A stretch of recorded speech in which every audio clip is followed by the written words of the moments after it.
पर ज्यादा दिन नहीं रहते थे। जब भी लोग समागम अधिक होने लगता तब बिना किसी को कहे अन्यत्र चले जाते थे।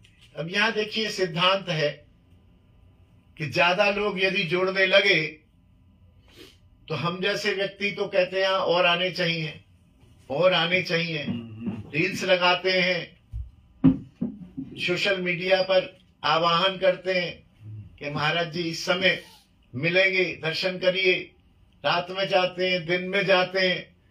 लेकिन ये जो सच्चे संत होते हैं, और कोई ये 500 साल पुराने संत नहीं है, अभी 100 सवा 100 साल पुराने संत हैं। मैंने तो दर्शन किए हैं, मेरे तो शिक्षा गुरु हैं। इन्होंने देखा कि यहाँ मान लीजिए दुर्वासा कुंड पे रह रहे हैं। अच्छा, जो संत होता है ना, उसको किसी भी प्रकार के प्रचार की जरूरत नहीं होती है।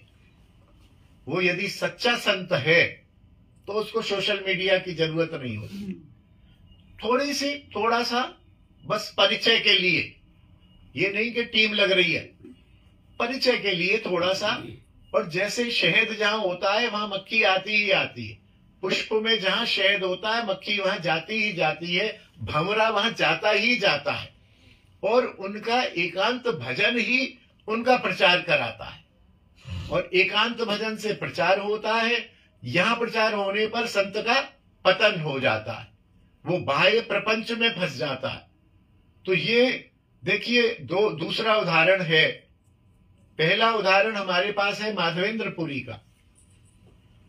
माधवेंद्रपुरी जब खीरचोरा गोपीनाथ गए तो खीरचोरा गोपीनाथ ने उनके लिए एक कुल्हड़ छुपा के रख लिया, और पुजारी को उठाया स्वप्न में कि तुम उठो, मैंने एक कुल्हड़ छुपा के रखा हुआ है, और वृंदावन से एक माधवेंद्रपुरी नाम के सन्यासी आए हुए हैं, ये कुल्हड़ प्रसाद उनको देना है। ठाकुर बंद दर्शन बंद। पुजारी उठा, उसने कहा ये कैसा स्वप्न है? बोले चलो ठाकुर का स्वप्न है, जाके देखता हूं। मैंने तो सब मंदिर बंद कर दिया, कुल्हड़ उठा लिए थे, 12 कुल्हड़ भोग लगते थे। तो वो गए तो वास्तव में ठाकुर की धोती के नीचे एक कुल्हड़ छुपा हुआ था।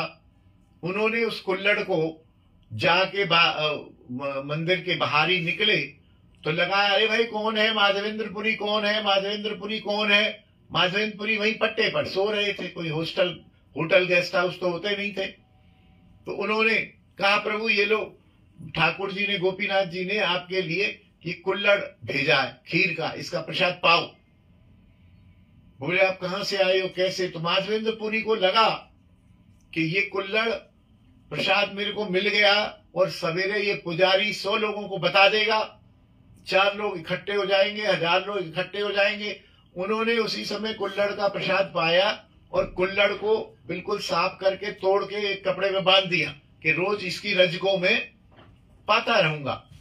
और करके वे रात्रि को ही, वे उस रात को ही मैया भाग गए, रात को ही भाग गए।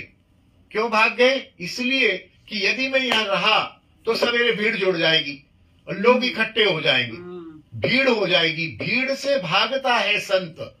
मैं जो आज विशेष बात कहना चाहता हूं, संत भीड़ इकट्ठी नहीं करता है, असली संत नहीं करता, असली संत भीड़ इकट्ठी नहीं करता है, भीड़ से प्रसन्न नहीं होता है, असली संत भीड़ से भागता है।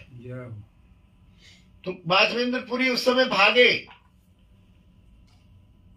उसके बाद दूसरा उदाहरण, हालांकि कितने भी भागे हों, आज हम 200-400 साल बाद भी उनकी कथा कह रहे हैं, पता तो लग ही गया, लेकिन उसकी प्रवृत्ति बता रही है। वो भी चाहते तो माधवेंद्रपुरी वहीं बैठ जाते और अपना एक आश्रम बना लेते, चेले चाटे बना लेते, रील बनाते, इधर बनाते और 10-5 हजार चेले बना लेते, लेकिन वो भागे भीड़ से। यही हालत यहां इनकी है कि इन्होंने जब भी जहां ये रहते और यदि भीड़ शुरू हुई, अब 2-4-5 लोग आप लोग बैठे हो वहां तक तो ठीक है। अब पता चले कि बाहर 100 आदमी इकट्ठा है महाराज जी के दर्शन करने, आदमी इकट्ठा है, कूपन बटेगा, कुछ बाहर खड़े, कुछ इधर खड़े, कुछ इधर खड़े, तो भाग लेते थे। फटाक इन्होंने देखा कि आदमी बढ़ गए, भागो यहां से। क्या इनके मन में जन कल्याण की भावना नहीं थी? क्या इनके मन में नाम प्रचार की भावना नहीं थी? क्या इनके मन में लोगों के कल्याण की भावना नहीं थी? क्या ये संत नहीं थे? भागे वहां से, भागे, क्योंकि संत वही होता है जो एकांत भजन करता है, सच्चा संत। हम जैसे नाटकीय संत भी बहुत हैं, लोग संत कह देते हैं, गुरुजी कह देते हैं, कह लो, क्या होता है कहने से।